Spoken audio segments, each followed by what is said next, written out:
কথাটা তুলিল তরঙ্গিনী সকালবেলা কুটনোকুটিতে বসিয়া। মমতা জ্বলন্ত উনানে হাঁড়ি চাপাইয়া ছুটিয়া আসিয়া কহিল, চাল ধোয়ার গামলাটা নিয়ে কুটনো কুটতে বসেছ ঠাকুরঝি, দাও দেখি চট করে। ঠাকুরঝি কথাটায় কান না দিয়া আঙুলের আগায় থোড়ের সুতা জড়াইতে জড়াইতে কহিল, দাদা কাল কত রাতে বাড়ি এলো বউ? মমতা থমকিয়া কহিল, কই কাল রাতে তো আসেননি ভাই। বিয়ে বাড়ির হাঙ্গামে খেয়ে দে 9টার গাড়ি ধরা কি সহজ? ভোরের দিকে একটা ট্রেন আছে বলছিলেন, তাতেই বোধ হয়। তরঙ্গিনী চোখে মুখে বিস্ময় ফুটাইয়া বলিল, দাদা আসেননি কাল? বলো কে বউ, আমি যে নিজের কানে শুনলাম। কি শুনলে? ভারী ভারী গলার আওয়াজ, ভাবলাম ঠান্ডা লেগে গলা বোধহয় বসে গেছে। রাত তখন 2টো কি 2:30 হবে। ফিরে গিয়ে হিমিকে বললাম, তোর বাবা বোধহয় বাড়ি এলো। না রে হিমি? মমতার বড় মেয়ে হিমানি কাছে বসিয়া হেঁট মুখে শাক বাছিতেছিল।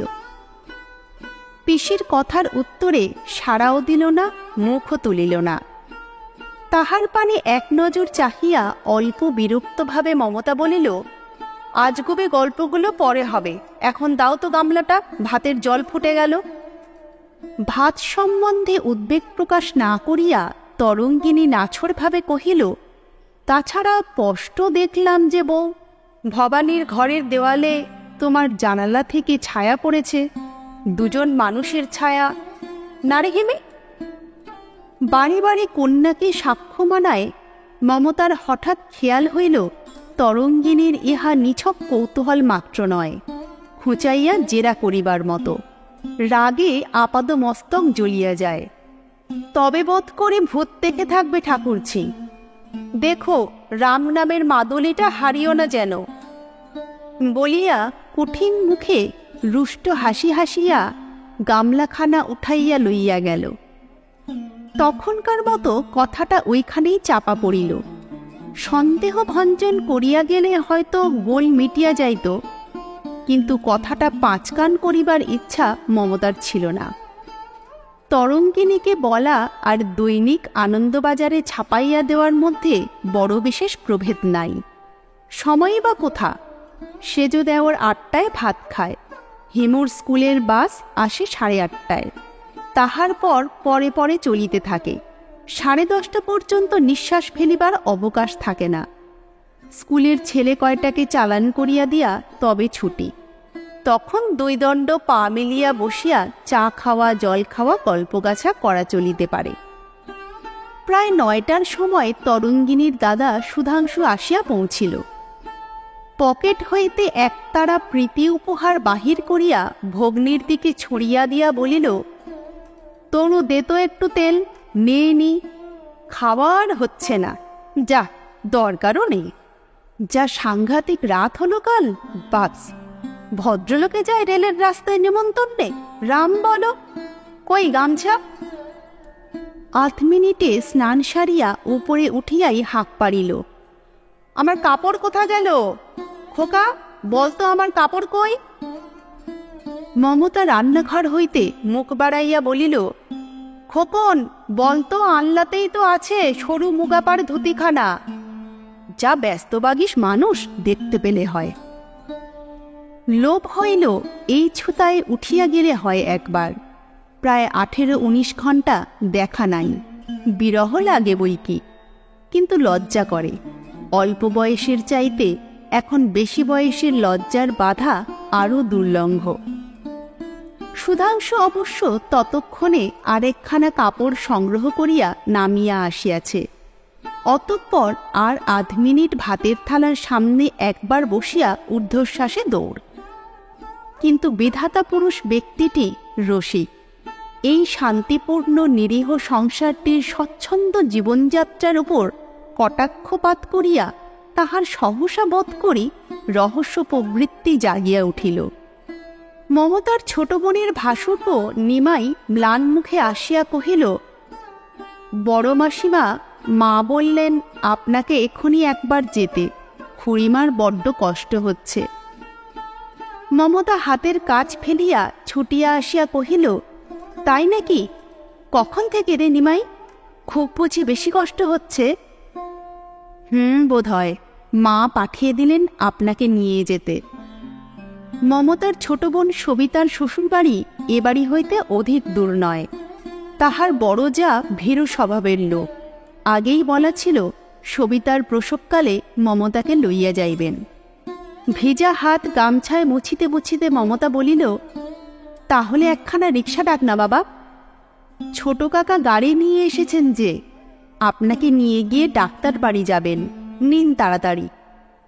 মমতা তরঙ্গিনীকে ডাকিয়া কহিল, তাহলে তুমি একবার এদিকে এসো ঠাকুরজি, সবই হয়ে গেছে। মোটা চালের ভাতটা হবে শুধু, আর চচ্চড়িটা চড়ানো রইল, নামিও। মা বোধহয় আন্নিকে বসেছেন, বলো ব্যাপারটা, কখন ফিরতে পারি বলা যায় না। ভালোই ভালোই যাতে হয় তাই বলো। কইরে নিমাই, চল চল বাবা। দুর্গা দুর্গা। তরঙ্গিনী ভাতৃবধূর গমনপথের পানে তীব্র দৃষ্টি হানিয়া অস্ফুট সুরে মন্তব্য করিল, ঢলানি। অথচ কয়েক ঘণ্টা পূর্বে তরঙ্গিনী এমন উক্তি মুখে আনিবার কথা স্বপ্নেও ভাবিতে পারিত না। বিজলে ছেলের দুধের বাটি লইতে আসিয়া রান্নাঘরে তরঙ্গিনীকে দেখিয়া জিজ্ঞাসা করিল, বড়দি কোথা গেলেন ঠাকুরজি? ঠাকুরজি নিজের জন্য ও মায়ের জন্য দুইটি বড় পাথরের গ্লাসে চা ছাকিতেছিলেন। মুখ না তুলিয়া কহিলেন, এ সংসারে কে কখন কোথায় যায় সব খবর তো রাখা দায় মেজবউ, রাখলেও বিপদ। ভূত লেখার উপহাসটা তখনও হজম হয় নাই। বিজলি কথাটার তাৎপর্য না বুঝিলেও দাঁড়াইবার সময় ছিল না, ছেলে কাঁদিতেছে। সুশীলাবালা আহ্নিক পূজা সারিয়া এতক্ষণে নিচে নামিলেন। তৃষ্ণার্তের মতো পাথরের গ্লাসের কাছে বসিয়া পড়িয়া কহিলেন, বড় বৌমাকে দেখছি না কেন তোরি? বাবা, তোমার বড় বৌমার হিসেব দিতে দিতে গেলাম। বোনাই বাড়ি গিয়েছেন গো, বোনের দেওর আদর করে গাড়ি করে নিয়ে গেলেন। সুশীলাবালার নাকি মেয়ের চাইতে বউয়ের উপর টানটা অধিক, এমনি একটা বদনাম ছিল। বিশেষ করিয়া বড় বৌমাকে যে অত্যন্ত সুনজরে দেখিতেন, এ কথা মিথ্যা নয়। শুধু তিনি বলিয়াই নয়, সদা হাস্যমুখী নিরলস কর্তব্যপরায়ণা বধূটিরও যেমন গুণের সীমা ছিল না, তেমনি ঘরে পরে এমন কেহ ছিল না যে তাহাকে ভালো না বাসিয়া থাকিতে পারে। হাসিয়া গল্প করিতে, যত্ন করিয়া খাওয়াইতে, রোগের সেবা করিতে তাহার জুড়ি ছিল না। লজ্জা সরবের হয়তো একটু কমতি ছিল, কিন্তু তাহার সরল নিঃসংকোচ ব্যবহারের কাছে বেহায়া নামটা ঘেঁষিতে সাহস পাইত না। কন্যার রাগে হাসিয়া ফেলিয়া সুশীলাবালা প্রশ্ন করিলেন, তাই তোর হিংসা হচ্ছে না? বোনের ব্যথা উঠেছে বুঝি? আহা, তা যাবে বই কি। কথায় বলে মা বোন, মা নেই, কাছের গোড়ায় বোন রয়েছে, যাবে না? তবে আর কি, ধেই ধেই করে ছুটতে হবে যাত্রার সঙ্গে। তোমার আশকারাতেই তো গোল্লায় গেল, বুকের পাটা কত। খালি গ্লাসটা নামাইয়া একটা তৃপ্তির নিঃশ্বাসের সঙ্গে মা বলিলেন, অমন কথা বলিস নে তরু, বৌমা আমার লক্ষ্মী। কাজ নেই অমন লক্ষ্মীতে, লক্ষ্মীর গুণ জানলে আর। তরঙ্গিনী মুখখানা বাঁকাইল। অতঃপর গুণ জানাজানি হইয়া গেল। সারাদিন ধরিয়া অপরাধিনীর অনুপস্থিতির সুযোগে বাড়িতে আলোচনার ঝড় বহিতে থাকিল, এবং বিজলি ভিন্ন প্রায় প্রত্যেকেই বিশ্বাস করিতে কষ্ট হইলেও করিতে দ্বিধাবোধ করিল না। বড় বউয়ের স্বভাব চরিত্র সন্দেহজনক। দুর্ভাগ্যবশত এমন অকাট্য প্রমাণ পাওয়া গেল যাহার উপর আর কথা চলে না।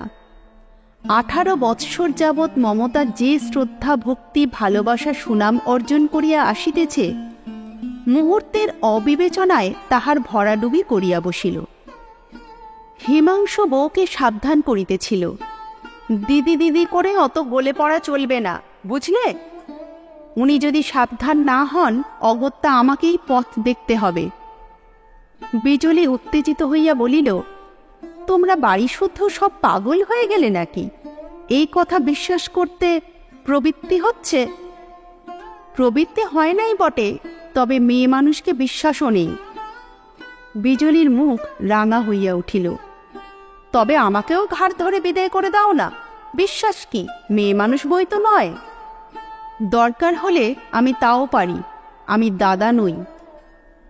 অতিমাত্রায় পত্নী প্রেমিক বলিয়া সুধাংশুর বরাবরই একটু অখ্যাতি ছিল। বিজলি বিরক্তি গোপন করিতে পারিল না, কহিল, দাদার মতো হলে তোরে যেতে, সে যা। তোমার বোনটিও তো মেয়ে বই পুরুষ নয়। বিশ্বাস কি যদি মিথ্যে করে বলে থাকে? লাভ তার? দিদির উপর ওর চিরকাল হিংসে।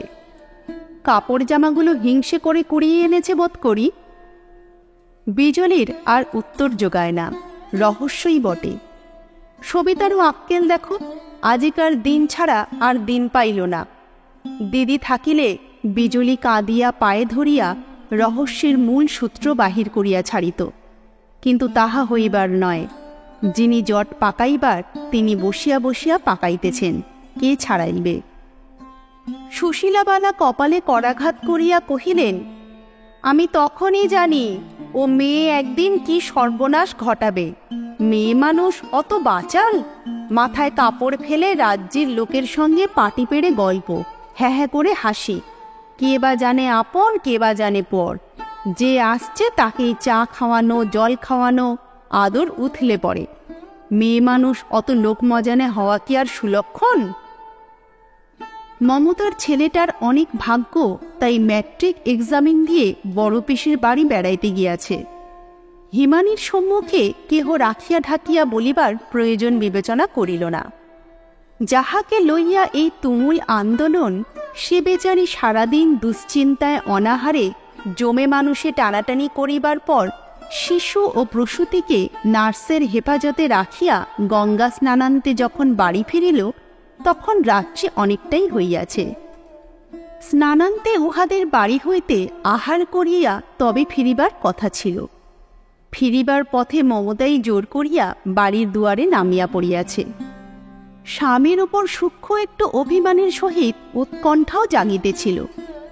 নিশ্চিত জানিত সুধাংশু আসিয়া খবরটা শুনিলে সবিতার বাড়ি ছুটিবে। কি জানি গত রাত্রের অনিয়মে শরীর ভালো আছে কিনা। সবিতার সেই ছোট দেওর পৌঁছাইতে আসিয়াছিল। হাসিয়া কহিল, দেখছেন তো মমতাদি, বাড়িতে আপনাকে কারুরই দরকার নেই।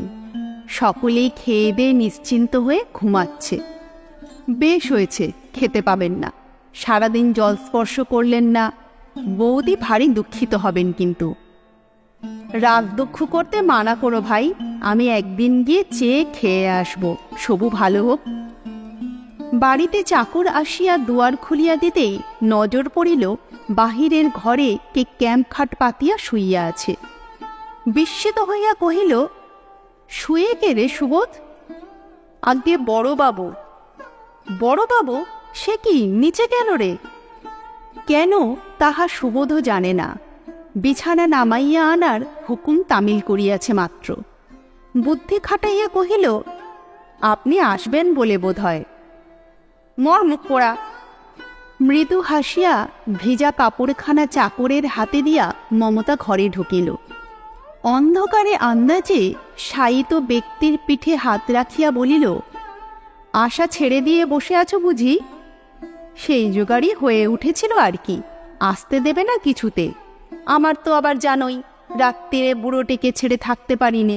লোকের ঠাট্টা তামাশায় কান না দিয়ে চলেই এলাম। সুধাংশু পিঠটা সরাইয়া লইল মাত্র, কথা কহিল না। মমতা ঈষৎ ঝুঁকিয়া পড়িয়া কহিল, বুড়ো বয়সে অভিমান তো কম নয়। হয়েছে, ওঠো। একবার গেলে না ও বাড়ি? কি কষ্টই পেলে ছবিটা, ভোগান্তির এক শেষ। এত কথার একটিও উত্তর না পাইয়া বিস্মিত মমতা বিছানার এক প্রান্তে বসিয়া স্বামীর হাতখানা কোলের উপর টানিয়া লইয়া সস্নেহ স্বরে বলিল, কি হয়েছে গো, শরীর ভালো নেই? বিরক্ত করো না, বাড়ির ভেতর যাও। হাত ছাড়াইয়া পিছন ফিরিয়া শুইল সুধাংশু। মমতা আহত হইয়া উঠিয়া দাঁড়াইল। এত রাগের কারণ কি? আপনার লোকের বিপদে আপদে মানুষ যাইতে পাইবে না নাকি? কিন্তু এসব মান অভিমানের পালা লোকচক্ষে প্রকাশ করিয়া এ বয়সে খেলু হইবার মতো স্বভাব তো স্বামীর নয়। ব্যাপার কি? আরও কোমল অনুনয়ের স্বরে কহিল, যাচ্ছি, কিন্তু তুমি সত্যই এখানে শোবে নাকি? ওঠো, ঘরে চলো। ও ঘরে ঢোকবার প্রবৃত্তি আমার নেই, তোমার সঙ্গে কথা কইবারও নয়। যাও, সরে যাও।